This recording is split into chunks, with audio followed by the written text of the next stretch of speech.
अयोध्या, मथुरा, काशी के बाद बक्सर के उत्थान को लेकर के विश्वामित्र सेना पिछले एक साल से लगातार जिस तरह से कार्यक्रम और यहाँ के उत्थान को लेकर के, संस्कृति के विकास को लेकर के तमाम तरह की योजनाएं चला रही थी। आज स्थापना दिवस समारोह है, हमारे साथ हैं राजकुमार जी। आज स्थापना दिवस समारोह, क्या संदेश बक्सर से? देखिए, बक्सर का सबसे बड़ा सनातन संस्कृति की धरती है और हमारा 22 जनवरी का विश्वामित्र सेना का स्थापना दिवस था। आज एक साल हमने पूरा किया और इस एक साल में बक्सर ने हमको बहुत कुछ दिया। सनातन संस्कृति की एक अलग ताकत, एक अलग ऊर्जा हमको मिला और सनातन संस्कृति के वजह से पूरा बक्सर में हमको बहुत प्यार दुलार मिला और हमको लगता है कि आने वाला समय जो बक्सर का है वो अब सनातन संस्कृति की उत्थान की लड़ाई अब बहुत जल्दी वो सब प्राप्त हो जाएगा जो बक्सर को चाहिए।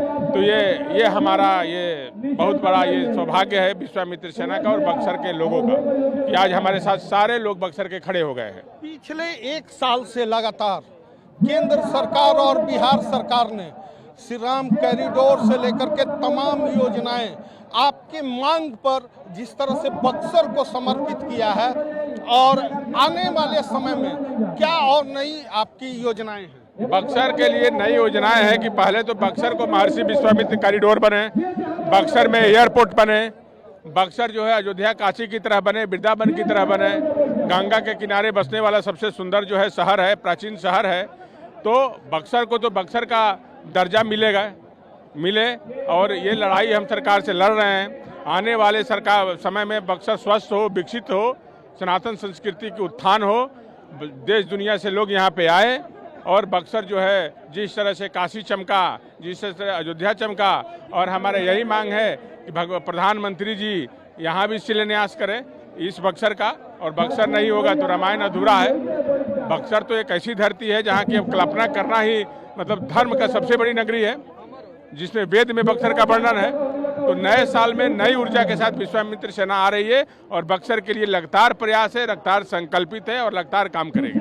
25 के विधानसभा चुनाव के समय में शपथ ग्रहण भारतीय जनता पार्टी का बम्पर बोर्ड, आपका बोर्ड लगा था गांधी मैदान में।